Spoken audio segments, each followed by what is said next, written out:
a bakery of sorts with a special recipe loved by thousands. It's the Waflebakkers, operating in Arkansas now for 26 years. Waffles has become a huge category. Pancakes is a very small category. We want to continue to grow the pancake business. And that they have. President and CEO Dumas Garrett says their flapjacks are the top-selling frozen pancake in Walmart stores, a breakfast food or snack ready to eat in 60 seconds.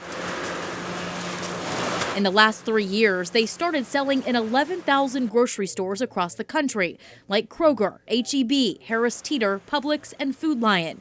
You can also find them in Canada and Mexico. It tastes like homemade. To make distribution easier along the East Coast, last year they opened a 94,000 square foot plant in Georgia. We'll expand west of the Rockies as we go forward. We just got the biggest grocery chain in the Pacific Northwest. They're growing so much they've expanded 4 times at their North Little Rock plant. There's 300 employees and they operate 24 hours, 7 days a week. We could make a cheaper product, but we're not going to make a cheaper product. We're going to continue to stick to a formula that we know works. It's a formula that first started in the heart of Holland. The Waflebakkers entered into a joint venture with the Jensen brothers using their very successful European recipe. And sales have tripled since 1994. There's 10 varieties of pancakes, French toast options, and let's not forget about the waffles. They're also receiving national attention. Garrett credits their success to 3 things. Great people, a great formula, and a great product. And that's really what it's about. Their motto, putting heart into everything we do. It's an Arkansas product making a name for itself in the breakfast world. For the Fischers, this is where dreams are made. A real businessman. The family home on Main Street in North Little Rock. He wasn't afraid to try anything. It's that ambition family member Joe Calloway says launched a profitable honey business. Raymond Fischer at the head of it all. It was the 1930s and Fischer was struggling with arthritis. The theory was bee stings would be the cure. So he started raising bees and then started extracting the honey in the family kitchen. From there, he moved it out to his garage. It was during the sugar shortage of World War II that business started booming. People couldn't get sugar, so they would buy honey, and that's how he started off in Kroger's. Behind the family home is this, a 20,000 square foot facility. It's the largest and oldest honey processing and packing plant in Arkansas. Demand for processing increased so much the family stopped raising bees. We do buy a lot of honey from local beekeepers. The rest comes from a handful of states across the country. They can fill 48 bottles a minute. They produce 2 million pounds of honey every year and distribute that to 14 states across the Southeast. They're hoping in the future to expand that distribution even further. It's a lot easier to expand in the foreign countries sometimes than it is here in the United States.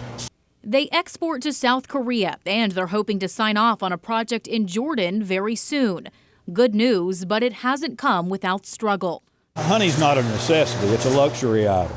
There's been a 10% drop in business since 2011. Companies and restaurants have cut back on their orders, and the bad economy forced layoffs. Still, they're optimistic, grateful for their family roots. It's that history that Calloway believes keeps them in business. We have people coming here to buy honey and they'll tell us about the days they bought it from Mr. Fischer when he had bees in his backyard here on Main Street. 7 decades later, the family's success continues. Fischer's dream lives on. Dreams as sweet as honey, made in Arkansas. We're very fortunate. Peter Guerin is a professional roaster at Westrock Coffee in North Little Rock. I really do practice on this all the time. He's been doing it for 4 years, crafting the art. I'm sniffing the fragrance of the dry fragrance of the coffee where it's ground. Smelling and tasting. We always want to taste it.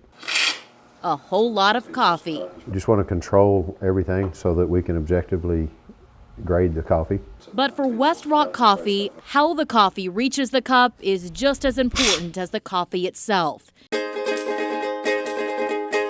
This is Rwanda, a small country in the heart of East Africa and where Westrock coffee is grown.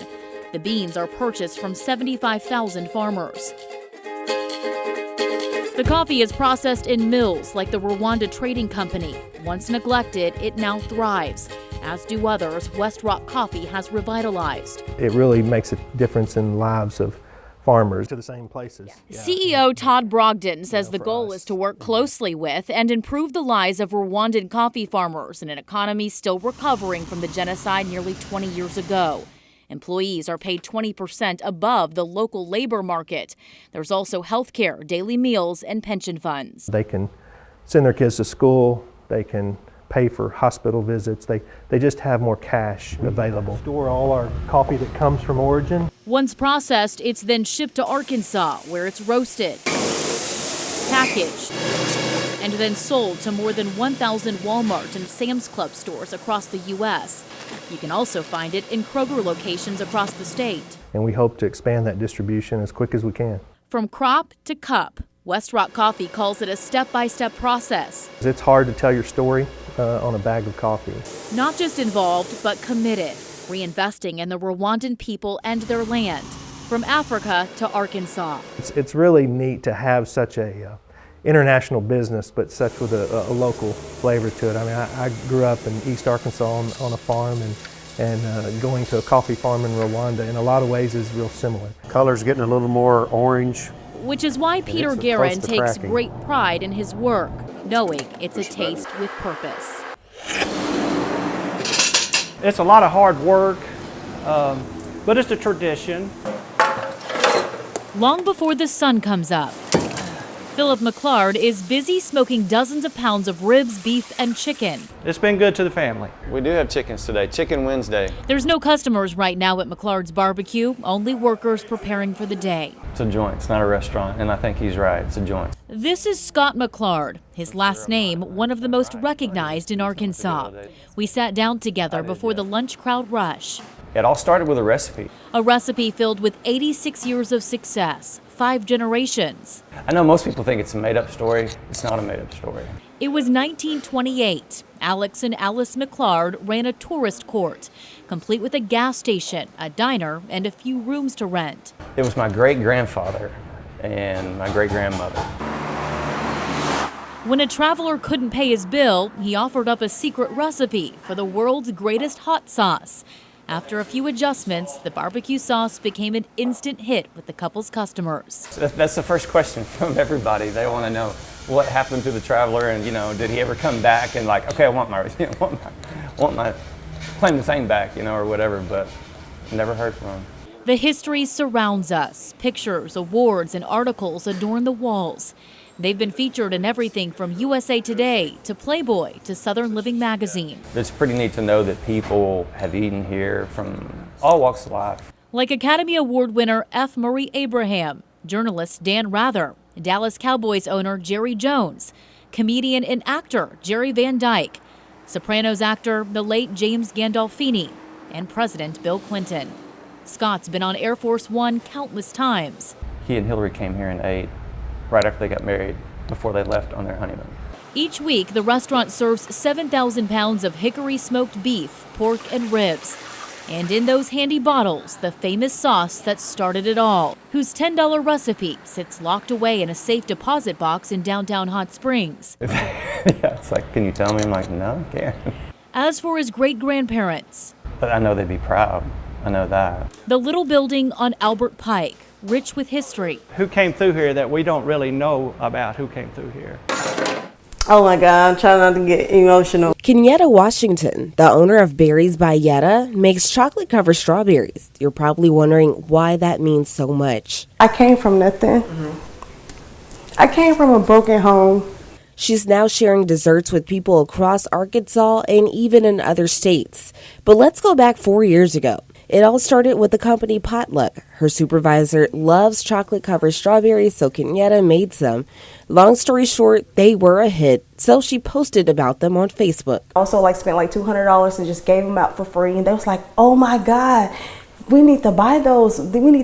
And 4 years later, I've been in business. She now does this full-time, but it's more than just strawberries. Chocolate-covered pineapples, chocolate-covered pretzels, chocolate-covered Oreos, chocolate-covered marshmallows, chocolate-covered Rice Krispie treats. And the list goes on, including candy apples and candy kiwis. And because of those kiwis, I went viral, like 1.3 million. Like, I woke up, I was like, man, I went viral. Berries by Yetta was soon in the hands of celebrities. But it's something else that keeps her sweet treats going.